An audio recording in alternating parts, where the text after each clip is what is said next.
Hi, good morning. Welcome back to our EY class.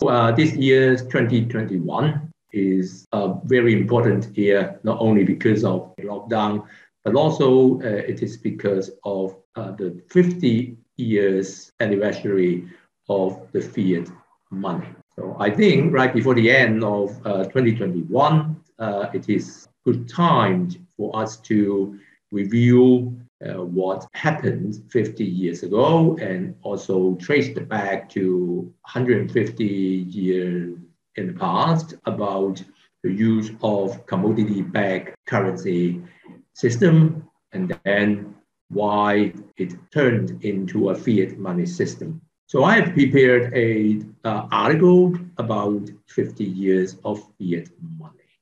So fiat money is in contrast with the commodity-backed money system. Usually we refer to the gold-backed currency system. So then 50 years ago, 1971, it marked the time between gold standard and fiat money system.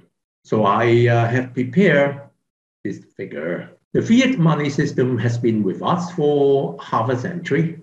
No matter it's good or bad, it has become our daily life, but it has replaced the gold standard at least 3 times in the past 150 years, as shown in this figure.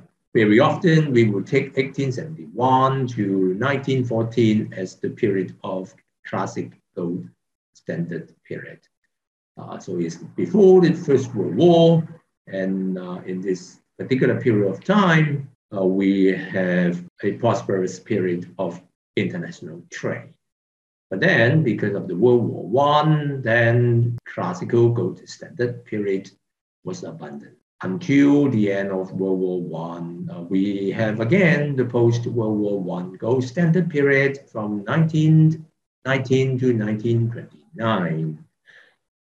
Unfortunately, then since 1929, there was a Great Depression, and after that, it was the Second World War. So again, the gold standard was stopped. Then until the end of the Second World War, when we have a very famous agreement, Bretton Woods Agreement, which set out the post-World War II gold US dollar standard period from 1944 to 1971.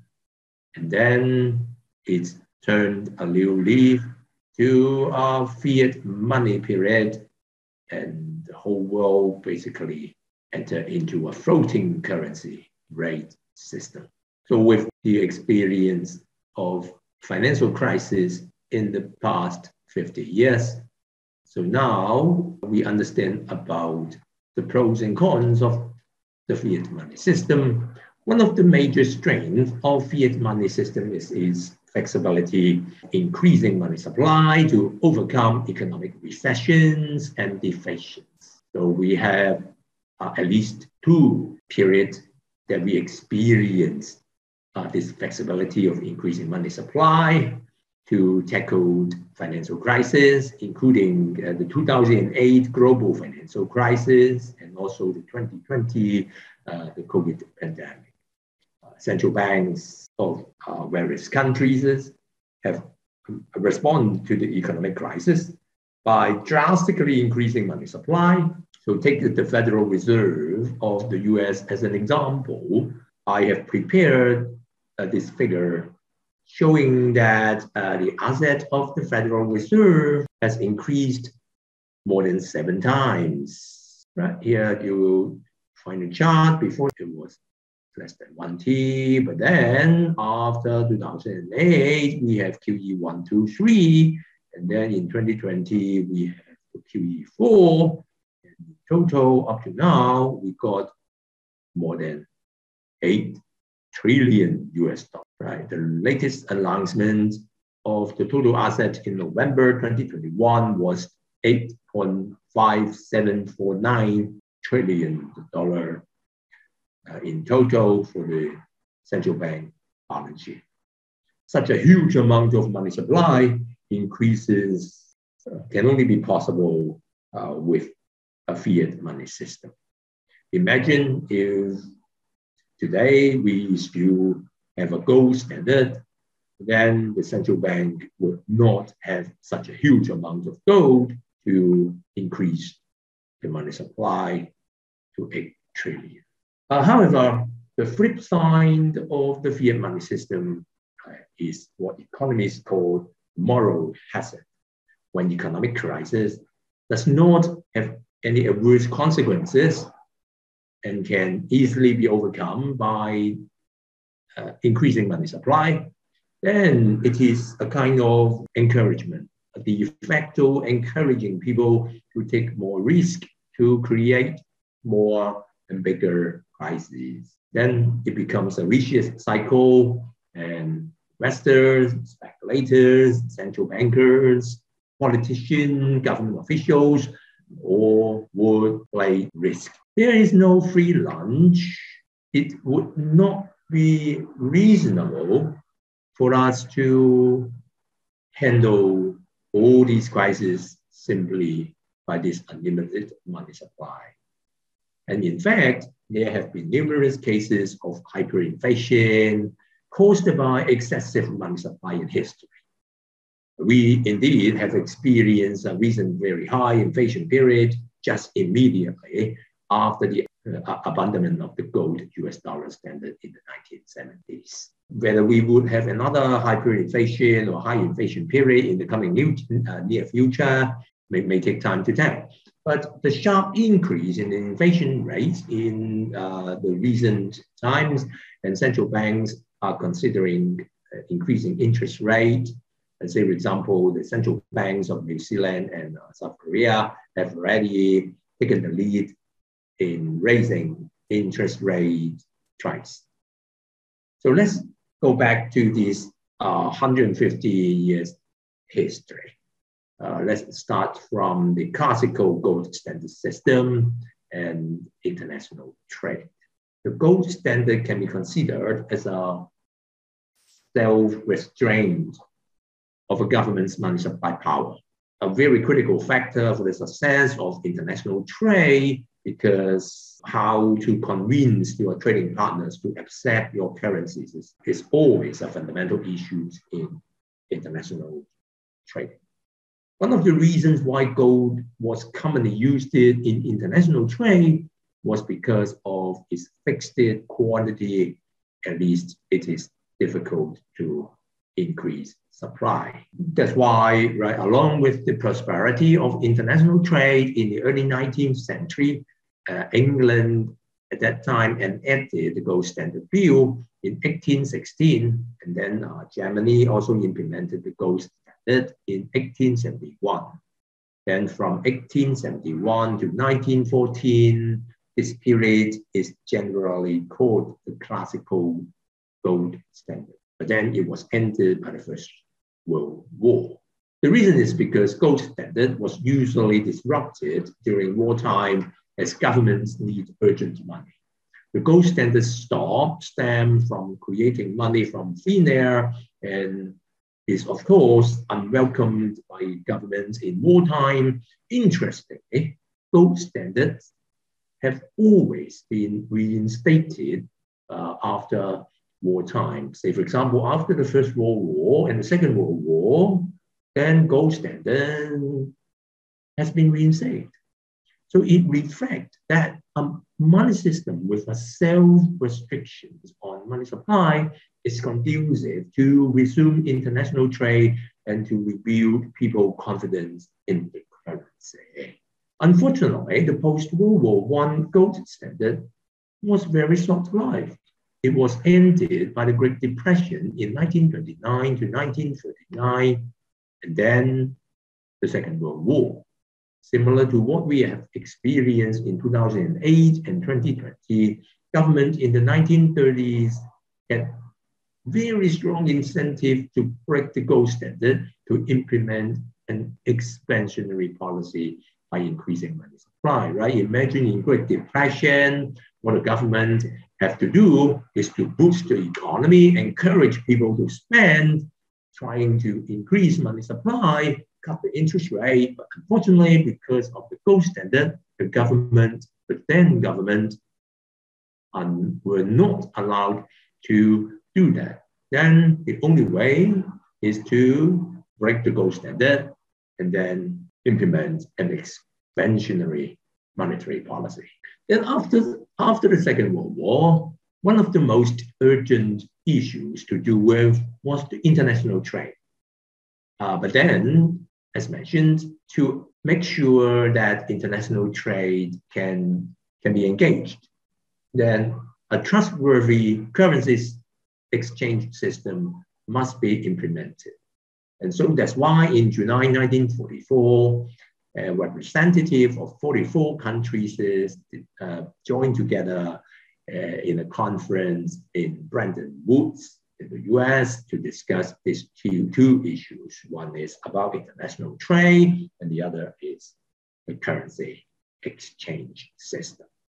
So it has made two important agreements. One is about international trade arrangement, which then contribute to the establishment of the General Agreement on Tariffs and Trade. That's the GATT, G-A-T-T, in 1948, and it became the World Trade Organization, WTO, today. So another agreement is a quasi-gold standard for international currencies as well.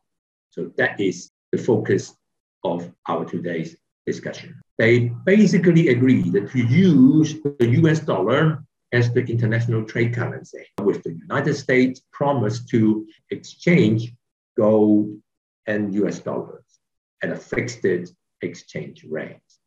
From then on, the world has returned to a gold US dollar standard. Again, it is a self-restrained currency system. But then, with a gold standard, no country can have a long-term net trade deficit, as the gold reserve will run out soon.